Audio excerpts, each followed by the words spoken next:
Sometimes life hits you in the gut with no time to prepare.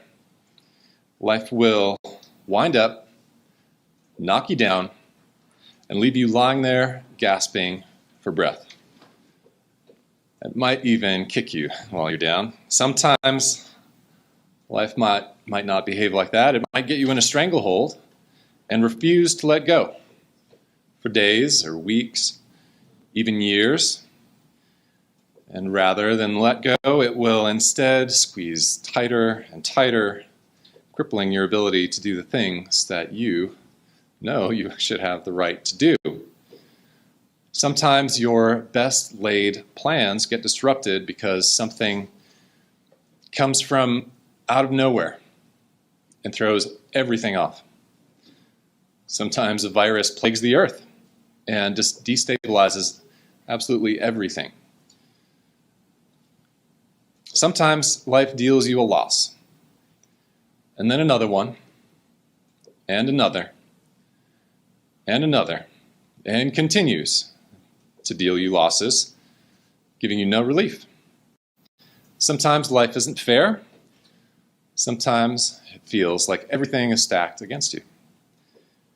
In such circumstances, it can be hard or seemingly impossible to know what to do, just knowing what next step to take, because none of the options that you have seem like good ones. Yet in these circumstances of uncertainty, we have to do something. Time doesn't wait for us and freeze until we make a decision about what to do. Doing nothing is simply not an option. Even when we face obstacles that prevent us from doing what we want or what we have planned, we are making a default choice to continue somehow. This notion of what we continue doing is what we really need to be focused on. When we have no options, we are only left with our beliefs and convictions to act upon. Plans can fly out the window, but nothing can take away our beliefs and our conviction to hold fast to those beliefs. Our convictions are those things that guide our decisions by principle, even in uncertainty. Our convictions give us the strength to find the faith that whatever happens when we choose to do what we do, the outcome that's based on those beliefs will give us peace of mind. Our convictions in this way, they make us invincible to our obstacles. Think about that. Our convictions make us invincible to our obstacles. When we face obstacles in life, they can take nothing away from our convicted beliefs. Obstacles will mess up our plans, even make us feel miserable at times. But our beliefs and our convictions, they give us hope. We have to live with ourselves and our decisions to do what we do. And our convictions to do those things, to be true to ourselves, that is what we have to live with. Those are the things that will give us the results where we have to evaluate our lives and figure out whether we are satisfied with how we have behaved. We have to live with ourselves, not with our obstacles. This is why we need to have a solid set of convictions, a solid set of virtuous beliefs that we are absolutely convicted of. Some people have a conviction, I dare say most in the world, for self-preservation. This, I believe, is the default carnal conviction that most people have, is to defend themselves, buy guns, stockpile, do whatever it takes to preserve themselves and their well-being. But when we are spiritually guided, our focus, our convictions focus on the ultimate self-preservation, that is, of eternal life. And the means by which we obtain that is completely different than the way that the world would obtain that. We demonstrate that conviction through obedience to God, through love for one another, and developing fruits of the Spirit. Those are the convictions, when acted upon in whatever way, that will give us the results that we want, the results that help us live with ourselves, no matter what obstacles we encounter, no matter how far off our plans are knocked off course. I'd like to turn over to Hebrews 11 and tell a little bit of a story about Abraham. Abraham lived in Mesopotamia. He was visited by God. In what form, I don't know, but he was visited and he was instructed to do something. Hebrews 11, I'll begin in verse 8. By faith, Abraham obeyed when he was called to go out to the place which he would receive as an inheritance. And he went out, not knowing where he was going. By faith, he dwelt in the land of promise as in a foreign country, dwelling in tents with Isaac and Jacob, the heirs with him, for the same promise. For he waited for the city which has foundations, whose builder and maker is God. When this happened, when Abraham received this instruction to leave his home, he was 75 years old. He was that old when God came to him and promised him that he would inherit the land of Canaan. The only thing is that he needed to leave everything that he had established. He took a lot with him. He had a thriving business. He had livestock and servants. He had Lot. And Lot had servants and livestock. When he was instructed to leave his father, he had to go to a foreign land, a place where he wasn't sure what to expect would be there. There would have been so many reasons to doubt. That uncertainty, it would have been so much easier for him, humanly speaking, to say, I've got it really good here. Why would I give this all up and travel, taking my livelihood with me to a place where I have no idea what is going to be there, how it will affect me?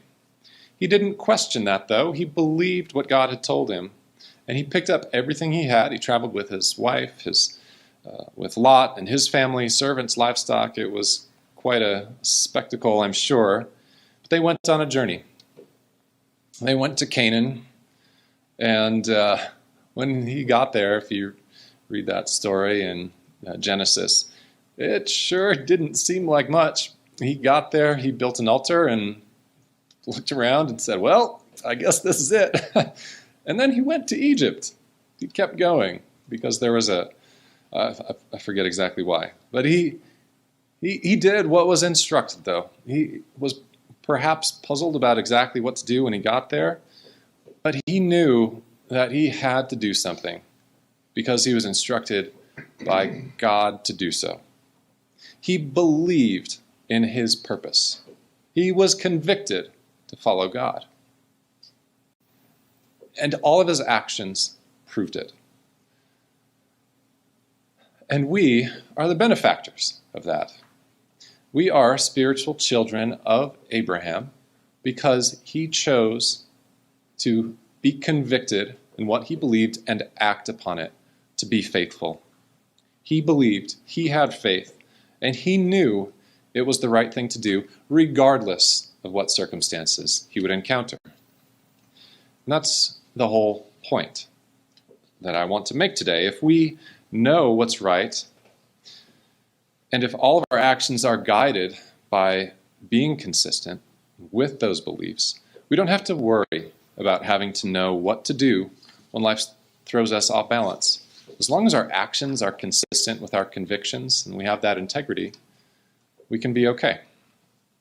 I'd like to share another story. This one is about Ruth. We don't go here often, but book is right after Judges. The story of Ruth is a striking one. It begins with a man named Elimelech and his wife Naomi.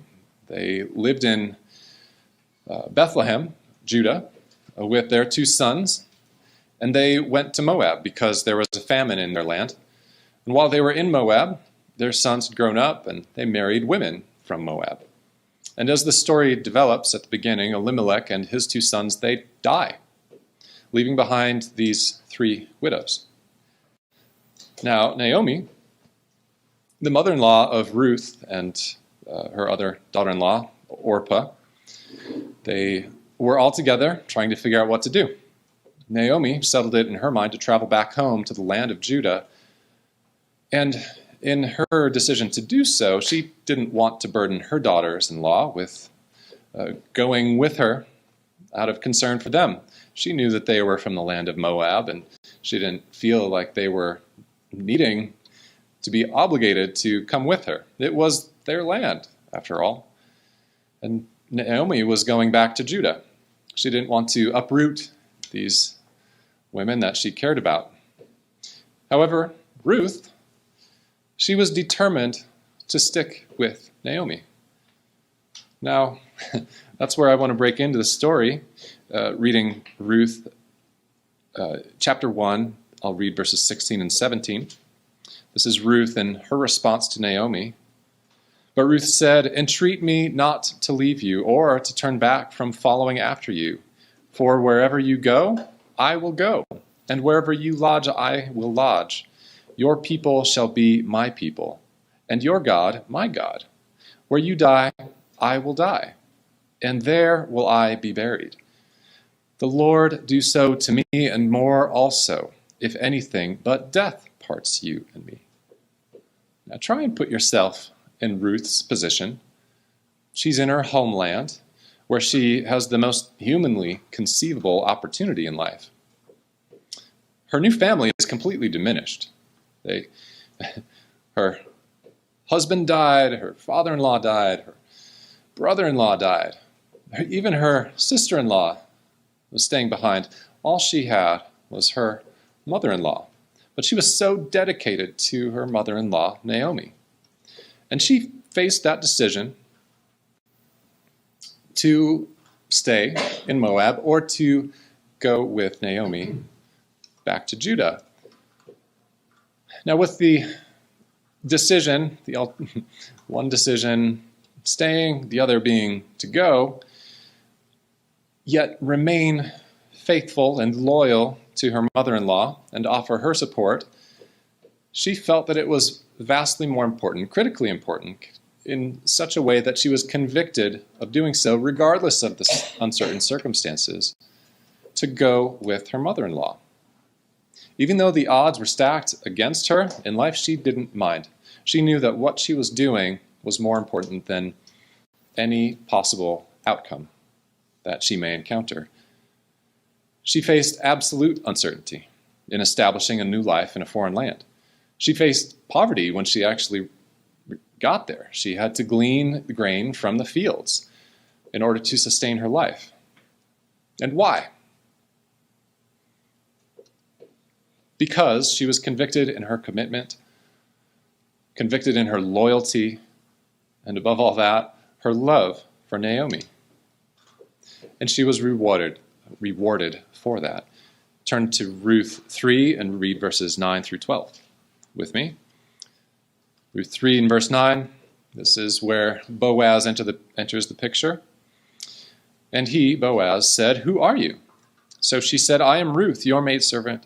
Take your maidservant under your wing, for you are a close relative." Then he said, "Blessed are you of the Lord, my daughter, for you have shown more kindness at the end than at the beginning, and that you did not go after a young man, whether poor or rich. And now, my daughter, do not fear. I will do for you all that you request, for all the people of my town know that you are a virtuous woman." Ruth had the conviction to do what was right. She demonstrated her self-sacrifice and love for Naomi by sticking with her, even though she was released from any obligation to support her. She stuck close. And for that love, she was rewarded immensely. She marries Boaz as the story progresses. She has a child, and that child is Obed, the father of Jesse, the father of David. She, through her faith, through her conviction, through her demonstrated love, the outcome of that was that her child was in the lineage of Jesus Christ. Going through life, we know that we will encounter obstacles. We know that we will face uncertainty. We will all find ourselves in a place where we just don't know what to do.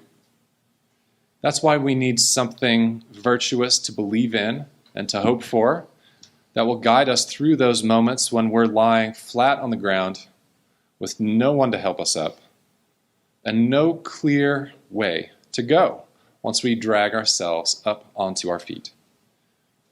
There's nothing better to believe in than the truth that is presented to us in the Bible and the hope that we have for salvation.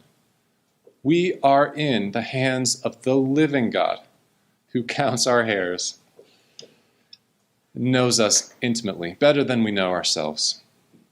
If our decisions prove our convictions in these beliefs, our obstacles are powerless in stopping us.